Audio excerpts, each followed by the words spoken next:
be aware that it may or may not be the same thickness as the tape that we're using in our example, which is ordinary masking tape. I've heard club makers using all sorts of tape for their buildup. They might have found some tape locally that was cheap and worked, and they've been using it for years. I've run across duct tape when regripping, so don't be surprised what you might find underneath a grip if you start doing a lot of repair. You can use your caliper to determine the thickness of the buildup tape you are using. You want to start out by measuring the shaft butt with your calipers before installing any tape. For example, let's say it's 600. Next, you want to install one layer of the buildup tape and remeasure the shaft in the previous position. Now let's say that it measures 0.607.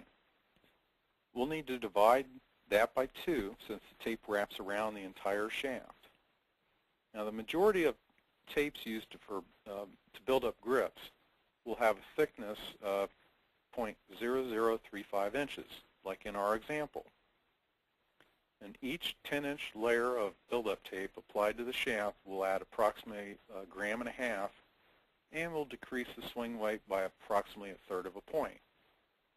So if 3 layers of buildup tape are applied, the swing weight will reduce by a point. If we use our previous example of the men's standard version of the Golf Pride Tour Velvet Grip, the 580 core size weighed 52 grams. The same Tour Velvet Grip in 600 weighed 50 grams. And with the 2 wraps of tape to create the same thickness, now weighs a combined 53 grams. In this case, there's not a significant weight advantage by choosing one grip core size over the other. We saw that each layer of tape will increase the diameter of the shaft butt by 0.007 inches and not 0.0035 inches because the tape, again, is wrapped around the shaft as it's installed. And masking tape for grip buildup can be usually purchased in various widths, with the 2-inch wide tape preferred as it's applied lengthwise on the shaft, making the application less time-consuming. And if your tape measures 1 inch or narrower, then we would recommend to spiral wrap that around the shaft. Note that in neither application, this will increase the butt size by 0.007 inches unless you overlap the layers when you do your spiral wrapping. And again, keep in mind, if you're using a tape that's thicker or thinner than our example, then you'll need to recalculate each possible scenario and create your own tables.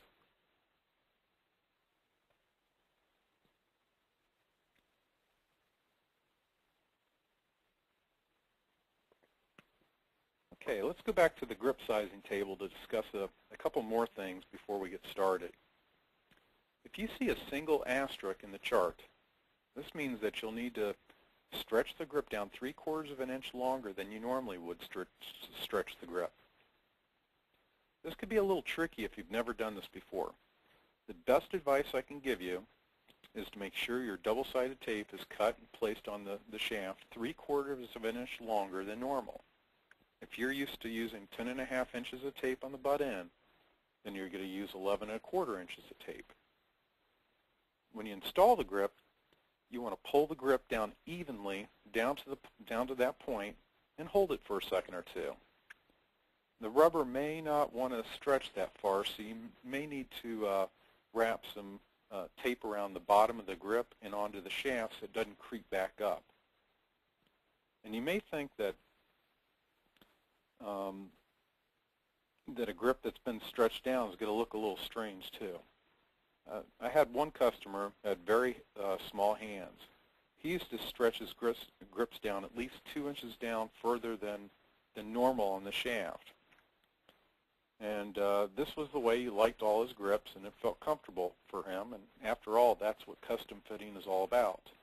The funny part is whenever he went to sell his clubs, he'd have to re-grip them, as the longer than normal grips would kind of raise a red flag to someone that was purchasing them. Now, if you see a double asterisk in the chart, this means that you'll need to stretch the grip down 3/8 of an inch longer than you normally would, and you want to use the same technique as I just mentioned. Lastly, if you see an NP as an entry, like in the case when using a 580 grip onto a 620 shaft, that means it's not possible to obtain that size. And look at some of the layers of tape it will require to make a mid-size or a jumbo grip. To achieve a mid-size, or what I generally is referred to as a plus 1/16 of an inch over Men's standard, it's going to require 9 layers of tape if we use a 600 grip on a 600 shaft. Now that's a lot of work. Remember the issue with weight as well. A mid-size tour velvet grip weighs only 53.5 grams, whereas adding 9 wraps of tape at 1.5 grams each will take a 600 core size grip that weighed 50 grams and now turn it into 63.5 grams. So why not buy the mid-size grip to begin with? Well, for starters, one might not be manufactured. Usually only the popular models are made in multiple sizes. Secondly, you might have run out of inventory and your customer needs a club for a tournament that day. So there are some legitimate reasons why this grip sizing chart will come in handy.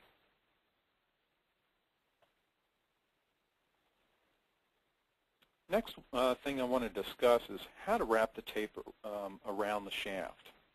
Let's go to our example of using our 9 layers of tape on a 600 shaft to create a men's plus 1/16 inch.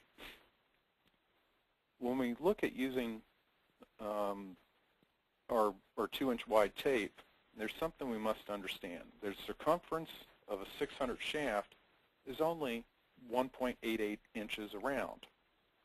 If you're curious, just multiply pi by the shaft's diameter, calculate its circumference. And now, there'd be some overlap if our 2-inch wide tape was actually 2 inches wide. I measured a roll I had and only measured 1.92 inches, which is pretty close despite not getting what you paid for. We always taught our students when we conducted club making schools to stagger the layers to prevent any overlap. This is still a good habit to have, and I'll show you why in a minute. What I mean by staggering the layers is to say put one layer on the top of the shaft.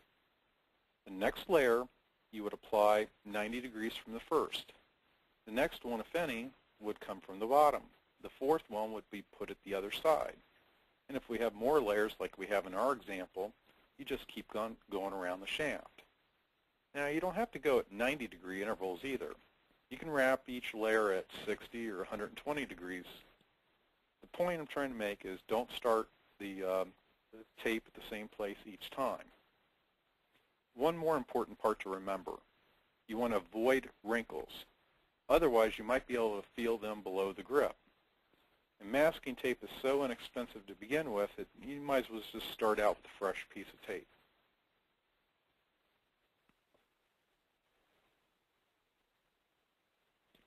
Now, what happens if you don't stagger the layers? Well, one positive is you could just sit at your desk and cut out 10-inch strips of tape on a ruler and just overlap them on top of one another. And then you could just wrap that one thick multi-layer strip on the shaft whenever you're ready. But again, try to avoid any wrinkles at all costs.